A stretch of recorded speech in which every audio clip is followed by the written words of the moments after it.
কলকাতায় বৃষ্টির সতর্কতা, কবে মিলবে ভয়ঙ্কর গরম থেকে স্বস্তি? কলকাতার মানুষ কি অবশেষে পাবে গরম থেকে স্বস্তি?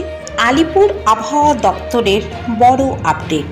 বজ্র বিদ্যুৎ সহ বৃষ্টি। কোন কোন দিনে হতে পারে ঝড় বৃষ্টি আর কবে কমবে তাপমাত্রা, সবকিছু জানতে পারবো আজকের এই ভিডিওতে। গত কয়েকদিন ধরে কলকাতা ও দক্ষিণবঙ্গে ভয়ঙ্কর গরম আর অস্বস্তিকর আবহাওয়া মানুষকে একেবারে নাজেহাল করে তুলেছে। দিনের তাপমাত্রা 37 থেকে 38 ডিগ্রির কাছাকাছি পৌঁছে যাচ্ছে, আর বাতাসে আর্দ্রতা বেশি থাকার ফলে তাপমাত্রা আরও বেশি অনুভব হচ্ছে। তবে এবার কিছুটা স্বস্তির খবর দিয়েছে আবহাওয়া দপ্তর। IMD এর পূর্বাভাস অনুযায়ী সপ্তাহের শেষের দিকে কলকাতা ও আশেপাশের এলাকায় বজ্র বিদ্যুৎ সহ বৃষ্টি এবং দমকা হওয়ার সম্ভাবনা রয়েছে। বিশেষ করে বৃহস্পতিবার থেকে শনিবারের মধ্যে কয়েকটি জায়গায় কালবৈশাখীর মতো পরিস্থিতি তৈরি হতে পারে। এর ফলে তাপমাত্রা 2 থেকে 4 ডিগ্রি পর্যন্ত কমতে পারে বলে মনে করা হচ্ছে।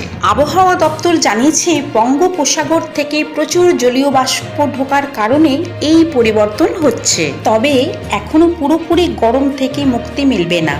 মাঝে মাঝে বৃষ্টি হলেও আর্দ্রতা বেশি থাকায় গরমের অস্বস্তি কিছুটা বজায় থাকতে পারে। বজ্রপাতের সময় খোলা জায়গায় দাঁড়াবেন না, গাছের নিচে আশ্রয় নেওয়া এড়িয়ে চলুন। প্রয়োজন ছাড়া দুপুরের রোদে বের হওয়া কম করুন এবং বেশি করে জল পান করুন। আপনাদের এলাকায় কি এখন প্রচণ্ড গরম নাকি বৃষ্টি শুরু হয়েছে?